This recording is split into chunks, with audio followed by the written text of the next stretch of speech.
Sebenarnya, otakmu itu kayak sebuah mobil yang diisi oleh dua orang. Yang pertama, seorang anak kecil, super impulsif, cepat, emosional, dan sering bikin keputusan asal. Yang kedua, orang dewasa yang rasional, tenang, dan penuh perhitungan. Dan sekarang pertanyaannya, dari dua orang ini, siapa yang paling sering duduk di kursi kemudi? Jawabannya, si anak kecil. Orang dewasa lagi malas-malasan di kursi penumpang. Selamat datang di channel Ringkasnya. Channel yang membahas ide-ide dari buku terbaik untuk kamu yang gak sempat baca buku. Kali ini, kita akan membahas buku Thinking, Fast and Slow, karya Daniel Kahneman, seorang psikolog legendaris dan peraih Nobel, yang basically bilang kalau kita sering banget salah, tapi selalu merasa benar. Ringkasnya, buku ini menjelaskan dua mode berpikir dalam diri kita. Sistem 1, si anak kecil, cepat, intuitif, emosional, impulsif. Dan sistem 2, si orang dewasa, logis, rasional, pelan, tapi pemalas. Konflik dua sistem ini adalah alasan kenapa manusia sering overthinking, sering impulsif, dan sering banget sotoy. Coba bayangin lagi mobil tadi. Setiap kali kamu lihat diskon gede, si anak kecil langsung nginjek gas. Beli sekarang. Sementara, si orang dewasa di sebelah cuma sempat bilang, sabar, tapi terlambat. Uang sudah melayang. Ini contoh simple gimana sistem 1 mengambil alih tanpa izin.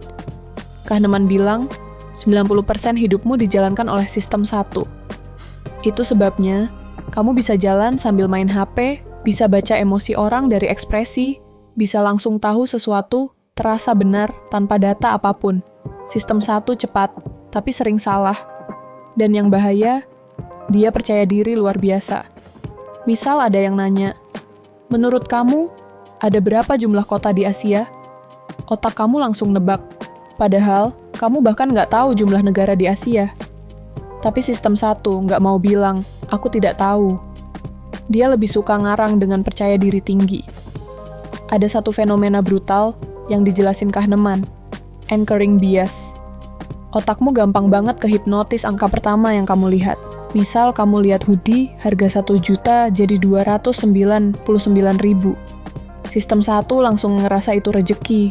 Padahal hoodie-nya tetap kualitas 299.000, cuman otakmu yang terpesona angka awalnya. Ini kayak diskon palsu yang bikin kamu merasa pinter padahal lagi ditipu. Terus ada availability bias. Otakmu menganggap sesuatu itu sering terjadi hanya karena mudah diingat. Contoh paling umum, kamu lihat berita kecelakaan pesawat. Kamu langsung takut naik pesawat dan memilih naik mobil. Padahal, mobil jauh lebih berbahaya secara statistik. Tapi karena pesawat lebih dramatis, sistem 1 ngira itu lebih sering terjadi. Otak kita lebih suka drama dibanding statistik. Kahneman juga bahas loss aversion. Ini menggambarkan kenapa rasa sakit kehilangan 100.000 lebih terasa emosional daripada senang mendapat 100.000. Otak tidak adil. Otak lebih takut rugi daripada ingin untung. Makanya, banyak orang tahan saham yang merosot sambil bilang, ini pasti naik lagi. Padahal, itu bukan strategi. Itu ketakutan mengakui kenyataan. Dan di titik ini, kita mulai sadar sesuatu. Sistem 2 itu penting banget. Memang dia lambat. Memang dia malas. Tapi cuma dia yang punya kemampuan buat ngerem si anak kecil ketika mau ambil keputusan bodoh. Kahneman ngajarin kita satu skill sederhana, tapi powerful. Sadari dulu siapa yang lagi nyetir. Kalau kamu sedang impulsif, cepat, emosional, itu anak kecil.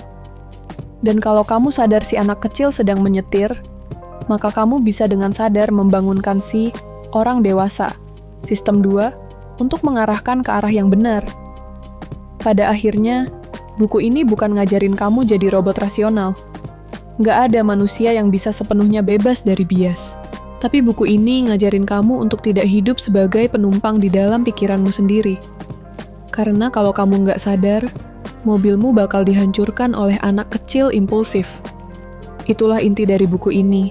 Sebuah pengingat bahwa Sebagian besar keputusan yang kita anggap pilihan sadar sebenarnya hanyalah hasil tarik ulurnya dua kekuatan dalam kepala kita.